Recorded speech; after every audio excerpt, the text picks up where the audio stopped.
Assalamualaikum warahmatullahi wabarakatuh.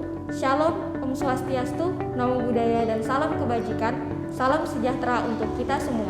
Perkenalkan, saya Dwi Wulansari. Saya Alia Putri Rahmadani.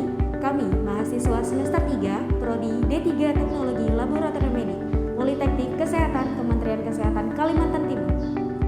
Kali ini kami akan melakukan pemeriksaan mikroskopik bakteri tahan asam sebagai salah satu diagnosa tuberkulosis atau TB. Tuberkulosis adalah penyakit menular langsung yang disebabkan oleh kuman Mycobacterium tuberculosis, biasanya menyerang paru dan menular secara aerogen berupa droplet. Gejala yang ditimbulkan kepada pasien yang terinfeksi TB adalah batuk yang lama hingga 2 minggu, disertai dahak dan berdarah, nyeri pada dada, terdapat flek pada paru, dan penurunan berat badan. Dan diagnosa TB banyak sekali metodenya. Di sini kami menggunakan metode yang sederhana, yaitu pengecatan dengan metode Zell-Nielsen. Sebelum melakukan pemeriksaan, tidak lupa untuk menggunakan alat pelindung diri, yaitu handscoon, masker, dan jas lab. Pemeriksaan TB terbagi menjadi 3 tahap. Yang pertama ada tahap pra-analitik, tahap analitik, dan tahap pasca-analitik. Cara pengambilan dahak diantaranya: pertama, usahakan pasien saat mengeluarkan dahak berada di tempat yang terbuka dan terkena sinar matahari langsung, serta jauh dari keramaian. Yang kedua, syarat wadah penampung adalah transparan, bertutup ulir, tidak mudah bocor, dan tidak mudah pecah. Yang ketiga, pengumpulan dahak dilakukan dengan sewaktu, pagi, dan sewaktu. Sebelum melakukan pemeriksaan, dipersiapkan terlebih dahulu alat dan bahan yang akan digunakan. Adapun alat yang akan digunakan diantaranya yang pertama ada lidi, objek gelas, rak pewarnaan, botol semprot, wadah penampung dahak, korek api dan bunsen, pipet tetes, dan mikroskop, juga biosafety cabinet.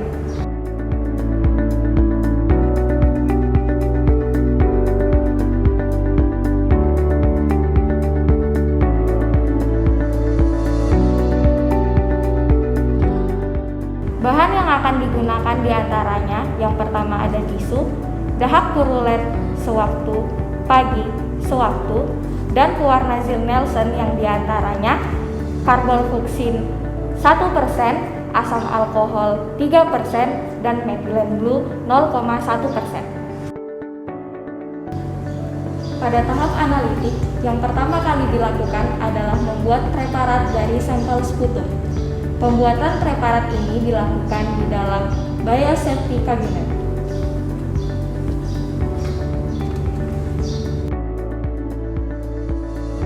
Cara pembuatan preparat dari sampel sputum. Pertama, dipastikan kaca objek bersih dari kotoran dan lemak. Tulis identitas sampel pada bagian frosted dengan pensil.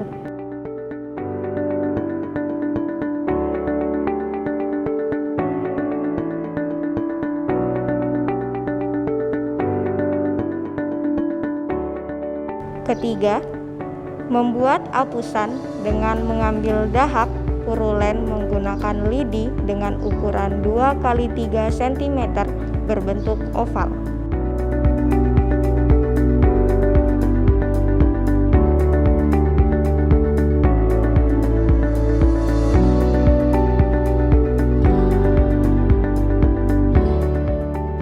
Di sini kami menggunakan pola agar didapatkan ukuran yang sesuai.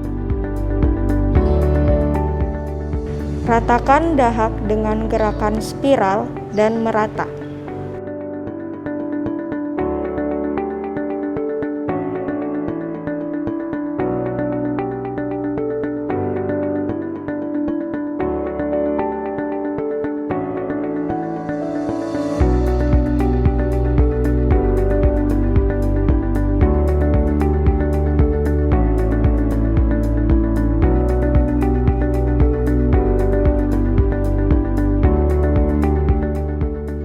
Fiksasi sediaan di atas bunsen sebanyak 2-3 kali selama 1-2 detik.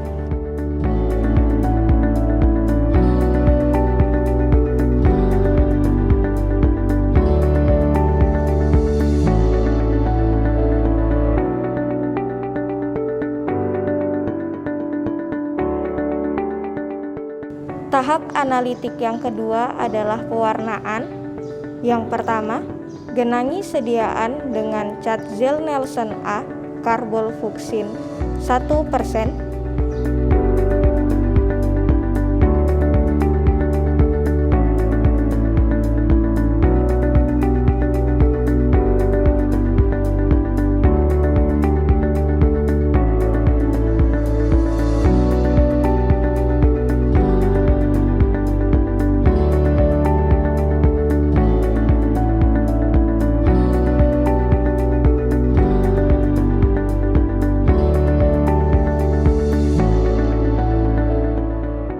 Dipanaskan di atas rak pengecatan dengan menggunakan api bunsen sampai muncul uap.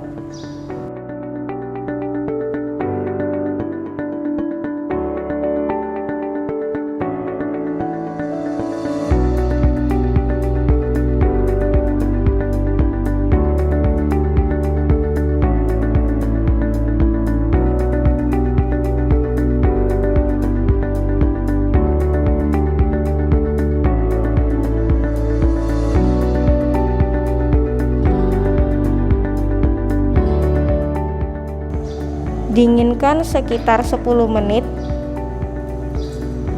lalu buang sisa karbofluksin dan bilas dengan air mengalir.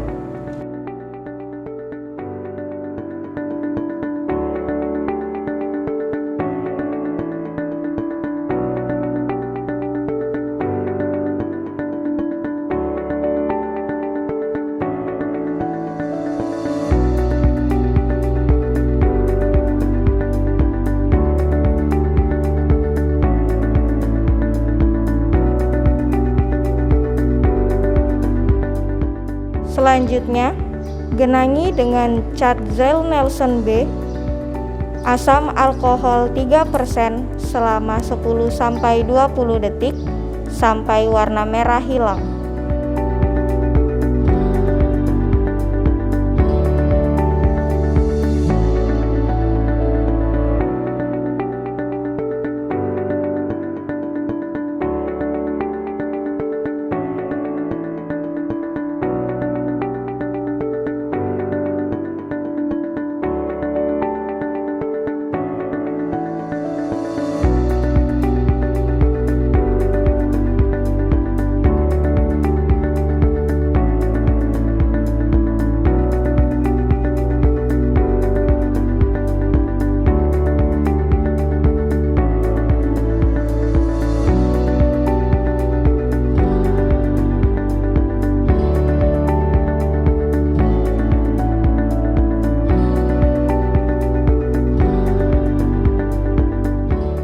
Kemudian bilas dengan air mengalir.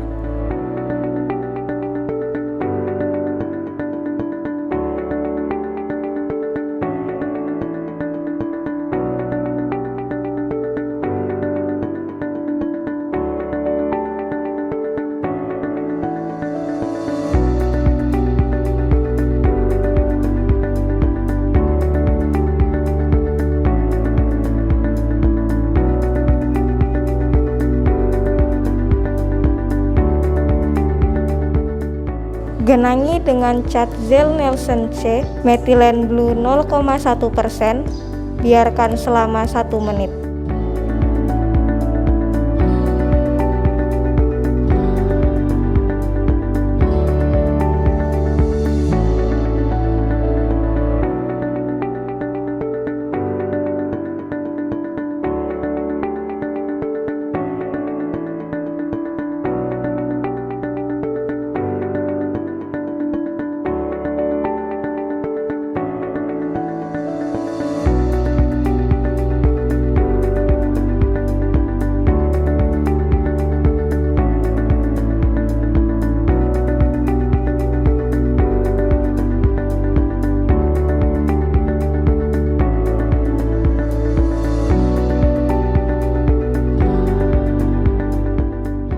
Dibuang sisa Zell-Nelson C dan bilas dengan air mengalir.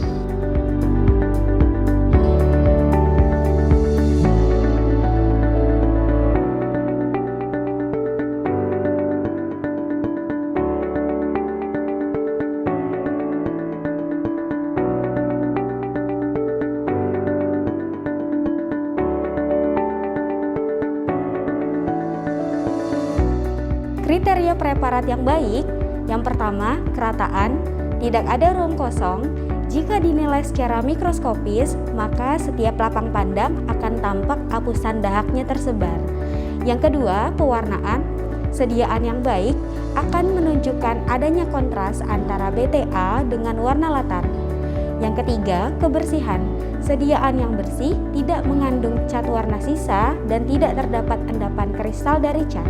Tahap analitik yang ketiga adalah pembacaan. Diletakkan sediaan di atas meja mikroskop, diatur intensitas cahaya, diafragma, dan kondensor. Kemudian, sediaan diamati pada perbesaran 100 kali lensa objektif menggunakan oil imersi.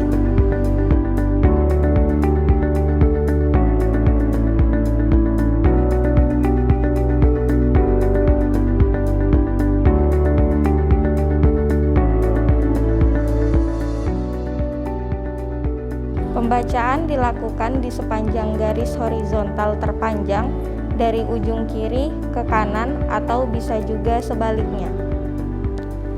BTA akan tampak sebagai bakteri berbentuk batang berwarna merah, baik soliter atau berkelompok, dengan latar belakang berwarna biru.